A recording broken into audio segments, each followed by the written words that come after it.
Today's experience was very unique. We were able to follow Ahmad around and see what his kind of day-to-day was and kind of learn a little bit about his story and what it was like kind of starting a whole new life in Italy, well, in Rome.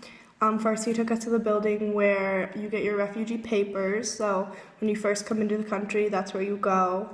They also do different classes and programs. I know Ahmed was doing driver's training, so he has about 4 months left of his program. He was very excited about that. And then across the street was a center. It was Binario 95, and that's where you can get meals, take a shower. I think there were a couple classes, like art classes and different kind of therapeutic things like that. And then we went to another center, which was another place for food.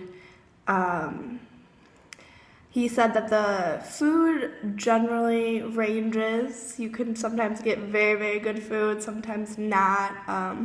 These places house, or I guess not house, but they feed over 300, 400 refugees a day. When we passed back through around noon, you could see people starting to line up to get in to eat lunch. He then took us to he called it his spot. So it was over by the Colosseum on a hill that overlooked it, and it was kind of just a very surreal kind of moment. Just he sat on a rock, and we kind of literally had his view of what he came and looked at every day. I took a picture. It was very, I don't know, that's something that kind of just stuck with me, was you're in this whole new city and you have this one spot that you just come to and you kind of just take it all in. So that was really cool. And I'm glad that he felt comfortable sharing that with us. I know things like that can be personal, like this is my spot, this is where I come to think or I come to relax.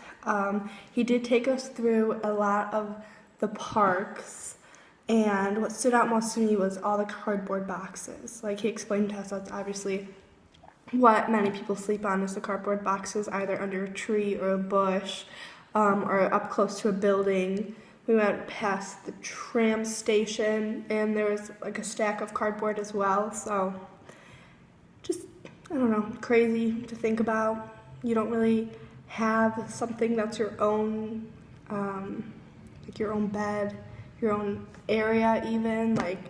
I know if I'm overwhelmed or something, I like to go in my room and shut the door. You don't really have that. So that was kind of, you see it, when you're walking down the street at night, you see the people under the blankets, on the cardboard, but it doesn't really kick in that that's someone's reality until you have someone who had to do that, tell you about it. And it's very hard. I kind of took notes when we were walking through, and a lot of the things that I just, you can't grasp is all the uncertainty. You're coming in this new country, it's a new life, you're forced, and there's just so much uncertainty, and you're so dependent on other people and different centers and trying to figure out where you go at what time. And I feel I'm a very independent person. I like to do things kind of my way and have control, and these are one of those situations where you don't have any control over anything in your life, and you just kind of go with a flow, and it's just so scary and crazy to me that this is someone's reality. One thing that I think Daniela mentioned to us was that they do have books, and you can go through and it says all the center, where you can wash, where you can eat, what time they open, so I think that was a really important part of on the side of the groups and stuff, or the different centers, and the availability or the ease they have to or how they make it easier for the refugees. He also took us past his school, which was awesome. He started off by saying, I go to the best school in the world. Like, so awesome. You could just see the excitement in his eyes and like hear it in his voice, and just like how happy he is to be going to school. And I think that's a thing that a lot of people take for granted is like education. And he takes night classes, and he was just so thrilled. And I believe it was his GED that he's trying to get. So it was kind of cool to see how that kind of works, the process with that.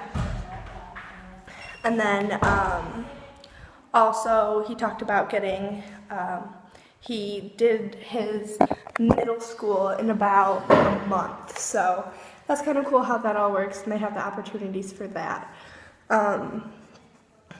Another thing that kind of struck me harder than anything else was, I think it was Megan who asked him, like, oh, do you like it here in Italy? And he was like, yeah, it's a beautiful city, but like the situations that we are in is hard. And I remember Sean saying in class, he asked us all if we felt forced, like we needed to, like, forced to be in Italy. And no one raised their hands, and then he asked who wanted to be here. Pardon me. And everyone raised their hand, like, this is where we want to be, we're here to learn, we're here because we want to be here. And yeah, it's a beautiful city, it's a great place to be, but if it were under a different circumstance, or, I don't know, I think just when he said, yeah, it's a beautiful city, but, you know, it's a bad situation, it kind of was like, wow. Like, I am choosing to be here, I want to be here, like, this is my choice, and he just doesn't have that option. Like, he really doesn't have a choice. So that was another thing that kind of really stuck out to me in our conversation. He didn't really go in depth about why he was in Italy or why he left Afghanistan, but again, we didn't want to pry or anything, so he did volunteer some information. He came in with only his backpack, and he kind of explained how he got to where he is now.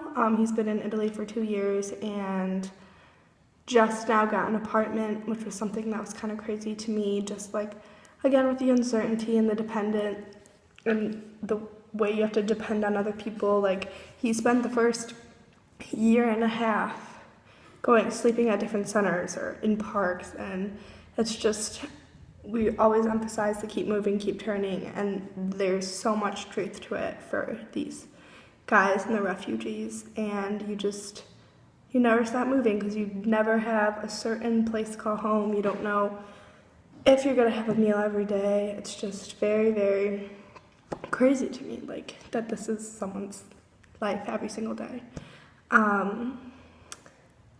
As far as what he was wearing, he was actually dressed very nicely. I noticed that, but I think a lot of it has to do with either donations or, I mean, he does have a job now, so he could afford the clothes he was wearing, but it was kind of cool. He was very, very stylish, so that was cool to see. He also, where else did he take us? He also took us past, we went to his school. He took us past some more kind of like centers doing that where there were people in line for meals. And